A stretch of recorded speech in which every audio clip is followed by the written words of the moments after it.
The Ethiopian Bible is the oldest Bible, which is full in terms of a Genesis to Revelation copy, is 14th century. Mel Gibson found something in an ancient Bible that the Western Church banned 17 centuries ago, and it describes Jesus in a way that most Christians alive today have never encountered. Not the figure from the paintings, not the shepherd from Sunday school. Something so vast, so cosmically terrifying, that the councils of Rome ordered every copy destroyed. They almost succeeded, but high in the mountains of Ethiopia, monks kept copying it in secret for 1,500 years. Gibson read what they preserved. Then he spent 20 years and $100 million deciding how to show it to the world. This is what was in those pages. The vote that erased a portrait. In 363 AD, a council of bishops gathered in a city called Laodicea. They were there to settle doctrine, resolve disputes, and do something that would reshape the image of Jesus Christ for the next 17 centuries. Decide what ordinary Christians were allowed to read. The texts under review had been circulating for generations. Some were uncontroversial. Others described Jesus in terms so vast, so cosmically overwhelming, that the council decided ordinary believers weren't ready for them. The imagery was too extreme. The theology was too direct. The portrait of Christ inside those texts didn't fit neatly inside any institutional framework. They voted.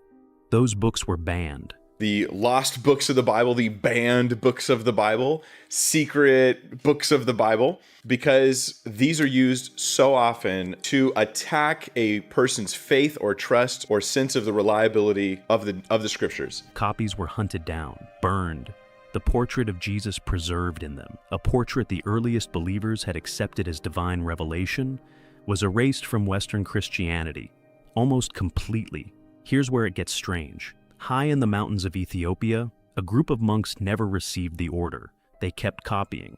Through war, through invasion, through centuries of total geographic isolation from the rest of the Christian world.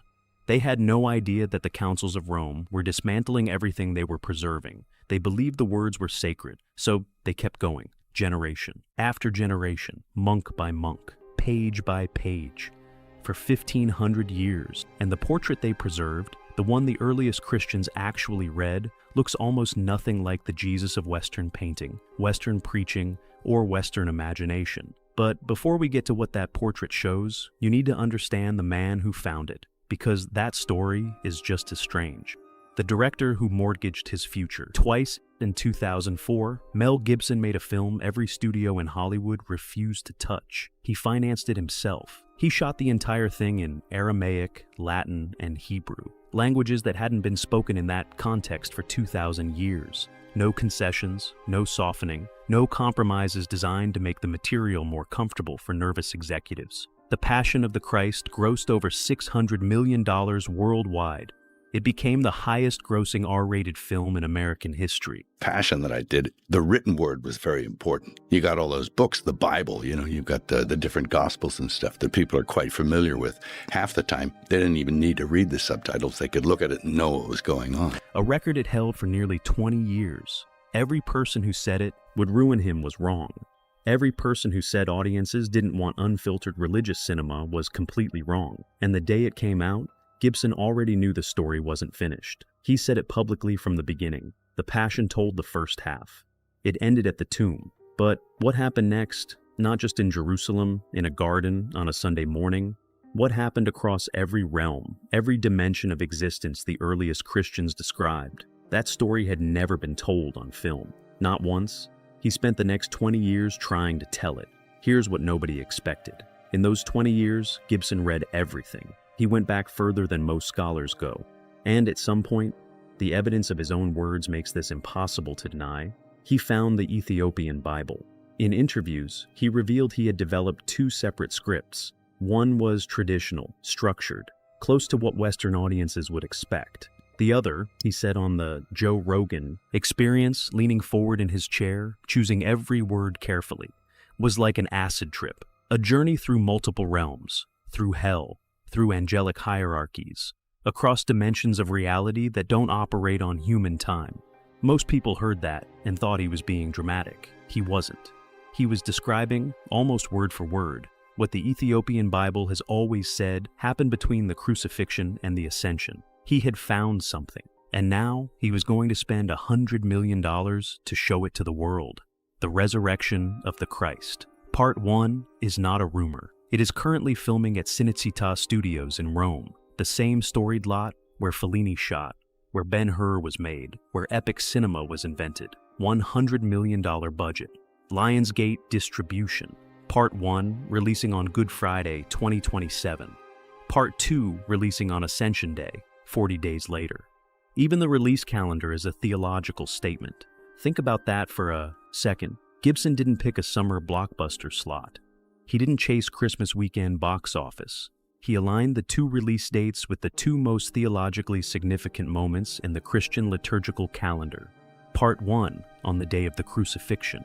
Part 2 on the day Christ left the physical realm entirely. The structure of the release is itself an argument about what the film contains. And the scripts? Classified.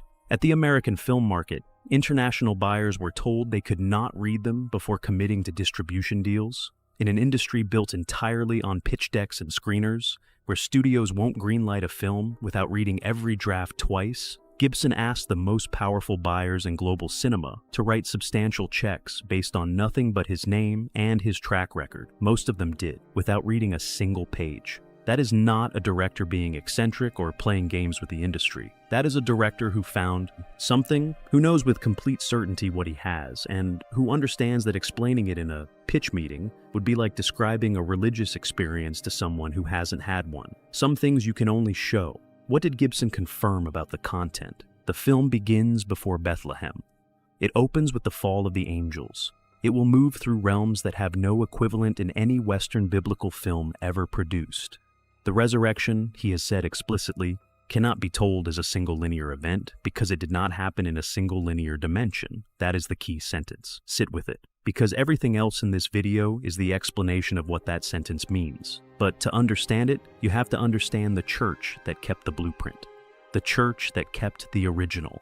If you've never heard of the Ethiopian Orthodox Tewahedo Church, that's the first thing worth correcting. It is one of the oldest Christian institutions on earth. Christianity arrived in Ethiopia in the 4th century, not as a colonial import, not carried by European missionaries, but as a direct continuation of the faith that had already spread south and east from Jerusalem. The Ethiopian eunuch in the 8th chapter of Acts isn't a footnote. He represents a line of transmission that runs from Jerusalem into the African continent within the lifetime of the apostles themselves. The Ethiopian tradition was written down in Ge'ez, an ancient sacred language that predates Latin as a vehicle for Christian theology. It developed completely independently of Rome, of Constantinople, of any council those powers later convened. Its monks were not working from Roman-approved texts. They were working from older materials, through a community that received the faith before the Western institutional structure even existed. And then, entirely by accident, history protected them. Islamic expansion in the 7th century created a geographic wall between Ethiopia and the rest of the Christian world. The book burnings and canonical purges of the medieval Western Church happened on one side of that wall. Ethiopian Christianity continued undisturbed on the other side, preserving what it had always preserved, with no idea that the rest of Christianity had abandoned it. The result? The Ethiopian Bible contains up to 88 books, 22 more than the Catholic canon, 44 more than most Protestant Bibles. It includes texts that Western councils explicitly voted to remove: the Book of Enoch, the Book of Jubilees, the Ascension of Isaiah. All three describe Jesus in ways the Western Church decided were too much for ordinary people. All three have been sitting in Ethiopian monasteries, carefully copied, for over 15 centuries. And this is the part that should stop you cold. If you found this video and you're watching a channel dedicated to going deeper on stories like this one, stories that most people never hear, then subscribe right now, hit the bell. Because what comes next, the specific portrait those books contain, the reason Mel Gibson structured an entire multi-$100 million two-part film around it, that's what the rest of this video is about. And there's more after that. The book that was supposed to disappear. Stay with this for a second because this is the part that changes everything. The Book of Enoch is not a fringe document, not a late invention, not a marginal curiosity produced by some obscure sect. Fragments of it were found among the Dead Sea Scrolls. That means it was circulating widely among devout, Scripture-observing Jewish communities in the centuries immediately surrounding the birth of Christianity. Early church fathers quoted it as authoritative. The New Testament's own Epistle of Jude, a letter sitting in every Bible printed today, directly cites the book of Enoch as prophecy. This is a book the earliest Christians read, trusted, and treated as divine revelation. Then the Council of Laodicea banned it in 363 AD, had copies destroyed, and for the next 17 centuries, most of the Western world never encountered what it said. Here's what it says. Enoch describes a figure he calls the Son of Man, the Chosen One, the righteous judge. His head is white as wool. His face radiates a grace so overwhelming that language cannot contain it. He sits at the center of a heavenly courtroom, surrounded by rivers of fire, angels, beings of incomprehensible power, existing since before the foundations of the earth, kneel before him without hesitation. His authority extends across every realm, every dimension, every age of time that has existed or will ever exist. Now, open the book of Revelation, the one text that made it through every canonical filter. Chapter 1, verses 14 through 16. Hair white as wool, eyes like blazing fire, feet like polished bronze refined in a furnace, voice like rushing waters, face blazing, with the full intensity of the sun at its peak. The descriptions are not similar, they are identical, the same imagery, the same theological architecture, the same figure, rendered in the same tradition, preserved in two texts separated by centuries but drawing from the same well. This is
not a minor observation. This is a seismic one, because it means the cosmic Christ, the one the Western Church tried to contain by banning his primary source texts, was never fully removed. He was hiding in plain sight in the one chapter of Revelation they couldn't excise without destroying the entire book. Scholars of ancient Jewish and early Christian texts have confirmed the author of Revelation was drawing directly from the Enochic tradition. Not coincidence, not parallel development. Direct literary and theological dependence. The connection is established. The scholars who know this tradition best are not surprised. What surprises them is how long the Western world went without noticing. Here is where it gets strange. The Western Church banned Enoch but kept Revelation. They couldn't remove the cosmic Christ entirely. He was already too embedded. But they could remove the source texts that explained what that cosmic portrait meant. The texts that mapped the full architecture. The texts that gave ordinary people direct access to the complete picture without requiring institutional interpretation. Ethiopia kept it all. Every Ethiopian Christian for 15 centuries has been reading a portrait of Jesus that the Western Church decided ordinary people should never see. And now Mel Gibson has read it too. But here's the question nobody is asking. Why were those texts really removed? Because the official answer, that the councils found theological errors and made a responsible judgment call, doesn't hold up when you look at what those texts actually teach. Why the books were really burned. This is the question nobody in the Western Church wanted, asked. The Book of Enoch, the Ascension of Isaiah, and the texts the Ethiopian tradition preserved describe a Christ who offers something no centralized institution can control. A direct, personal, unmediated encounter with God. No priest required, no sacrament required, no tithe required, no hierarchy standing between a human being and the divine, approving or blocking access. The preserved texts record language attributed to Christ, language the Ethiopian tradition kept intact for over 1,000 years. That says, "You are not children of dust, you are children of light." The kingdom of God does not come from outside you. It is already within you. Salvation is not a transaction. It is an awakening to what you already are. Ask yourself honestly, how does a centralized institution built on clerical authority, mandatory sacraments, and the financial machinery of indulgences survive if those words reach ordinary people in their own homes? It doesn't. So, the cosmic Christ, the one who declared the divine spark in every human being, was replaced by a more manageable figure, beautiful, morally instructive, but entirely dependent on institutional mediation, an icon, a painting, something that fit inside a frame and required a professional to interpret. The monks in Ethiopia never got that directive. They kept copying the original, and Gibson, reading their tradition, found a Christ the Roman institution had decided was too powerful to be public knowledge. That discovery is what the two-part film is built around. Not the resurrection as a single localized miracle in Jerusalem. The resurrection is a cosmic event that occurred across every dimension of existence simultaneously. Which means, to tell it honestly, Gibson needed the theological architecture the Ethiopian tradition had preserved. Specifically, the structure of the seven heavens. The architecture of seven heavens. The Ascension of Isaiah was written in the late 1st or early 2nd century, within living memory of the New Testament authors. It describes the structure of creation as 7 distinct heavens, each more overwhelming than the last. First heaven, angels governing the affairs of the physical world. Second, the movements of stars and celestial bodies, vast intelligences managing what we observe as natural law. Third, paradise, the tree of life, gates of living fire, floors described as made of starlight. By the 6th heaven, the text says, a human being simply cannot endure what exists there without being transformed entirely. The 7th heaven is the supreme realm. No created being can survive its full presence. And it is from the 7th heaven that the beloved descends. Here is the detail that links directly to Gibson's film. At every level of heaven, on his way down toward the physical world, Christ deliberately veils himself. He dims his own radiance at each level, so the beings there perceive him as one of their own. An angel among angels, a celestial among celestials. Not because he is hiding, because if he arrived at his full, unveiled magnitude at any level of that descent, the text says, existence at that level could not survive the encounter. He arrives in Bethlehem as a human infant. Every realm of creation watched it happen. Almost none of them knew what they were looking at. Now, Gibson has said publicly that his film opens before Bethlehem, that it begins with the fall of the angels, that the resurrection cannot follow a linear timeline because it was occurring across multiple dimensions of reality simultaneously. That is not a filmmaker being eccentric. That is not artistic license. That is someone who read the Ascension of Isaiah and understood exactly what it was describing, the multi-realm structure of the film, the classified scripts, the buyers writing blank checks, the two-part release structured around the liturgical calendar. None of it is random. Gibson found the architectural blueprint for the resurrection event in a text that the Western Church banned 17 centuries ago, and that Ethiopian monks spent 15 centuries carefully preserving, and he is putting it on the largest screens in the world. The Jesus that Ethiopia never forgot. Walk into an Ethiopian Orthodox church today, and you will not see the Jesus of Western Renaissance painting. You will see Jesus Christos, Lord of the universe, dark-skinned, deep-eyed, surrounded by gold that represents not luxury, but the fire of divine presence, fully human and fully cosmic at once, not softened for institutional accessibility, not domesticated for the comfort of any administrative structure. The same figure Enoch described, the same being the ascension of Isaiah mapped across 7 heavens, the same portrait that Revelation preserved in the one passage that survived every canonical filter. In Ethiopian theological understanding, miracles are not charitable interventions. They are acts of cosmic restoration. When Christ commands a storm to stop, creation is recognizing its author. When Christ heals disease, The original design of human existence is being reinstated. When Christ raises the dead, he is not bending reality's rules. He is asserting that life is more fundamental than death and always has been. Death is the intrusion. Life is the baseline. And get this, modern scholars studying the Kingdom of Aksum's manuscript traditions have found something that is quietly reshaping the field of early Christian history. The most theologically sophisticated scholarship of the first millennium may not have been happening in Rome or Constantinople. It may have been happening in Africa, in stone monasteries carved into cliff faces, copied by monks whose names the Western academic tradition never thought to record, Ethiopian manuscripts that have never been translated into any modern language, texts that scholars have barely begun to examine. The monks preserved more than they knew. And what Mel Gibson has confirmed about his film suggests he found more of it than anyone outside those monasteries expected a Hollywood director to find. What Gibson is really building here is what it comes down to. The Jesus that a billion people carry in their minds right now was not shaped by the oldest sources. It was shaped by the fragments that survived the Purge, and by European artists who illustrated those fragments 1,000 years after the original texts had been destroyed. The gentle, fair-skinned figure of countless paintings, the meek shepherd of popular imagination. That portrait was constructed from what was left after the councils finished their work.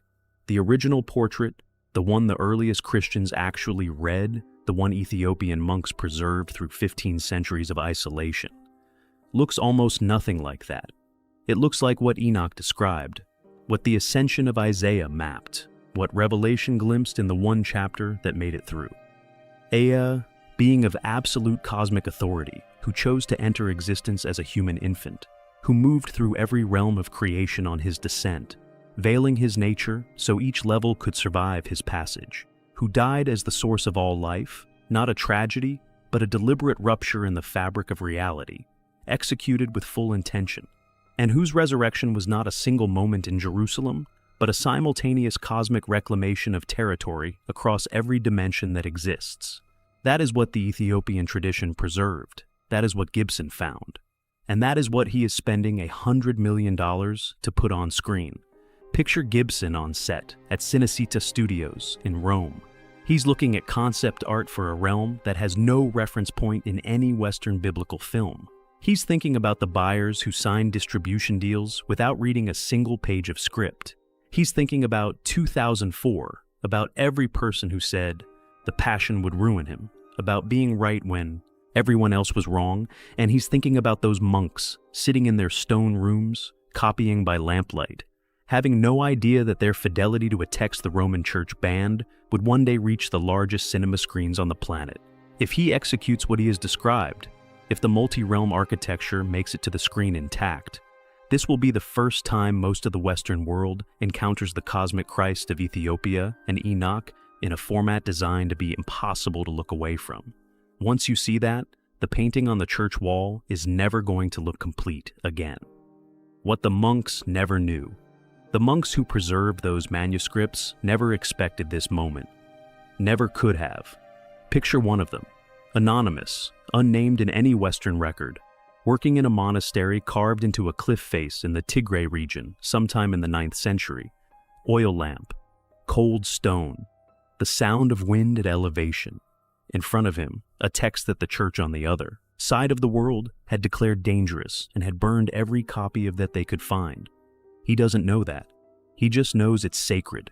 He copies it in Ge'ez with the same careful hand he uses for every other page of the 88 books his tradition has preserved. He finishes, sets down the reed, says a prayer, goes to sleep. The text survives. That is the entire story of how this got to Mel Gibson. Not a dramatic rescue, not a secret society protecting forbidden knowledge.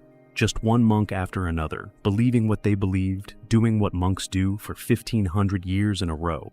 They had no idea that in 2025, a Hollywood director would spend $100 million to show the world what they had been guarding. They were not making a political statement. They were not preserving a controversy. They climbed their mountains, sat in their stone rooms, and copied every word they believed was sacred. Because it was sacred. That was the only reason that ever mattered, generation after generation.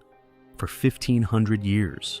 They preserved a Christ the Roman institution decided was too powerful, too direct, too unmediated, a being who told human beings they carried divinity within them and didn't need anyone's permission to access it. And somehow, through wars, invasions, centuries of isolation so complete the rest of the world forgot they existed, that knowledge survived. It survived because they kept copying. Nothing more complicated than that. And this is only the beginning. There are manuscripts in the Tigray Highlands that have never been translated into any modern language. Texts in collections Western scholars haven't examined. Traditions that exist nowhere in Western academic literature. The scholarly work has barely started. Entire theological frameworks, entire portraits of Christ, sitting undisturbed in stone rooms that the Western academic world has never entered. And Gibson is not the last person who is going to find them. He is the first one with a $100 million platform to show the world what they contain. If the Book of Enoch alone, one text, recovered and translated, was enough to reshape our entire understanding of who the earliest Christians believed this man was, what is sitting in manuscripts that haven't been opened yet? What else did they preserve? What else was buried? The answer is out there. And it is closer to the surface than anyone in the Western world has been willing to admit. If you want to go deeper on this, if you want to understand the full architecture of the seven heavens, what the earliest believers knew before the council stripped it away, and what Gibson's film may finally show the world, subscribe and hit the bell. You will not want to miss what comes next. Lord, open our eyes to see what has always been there. Amen.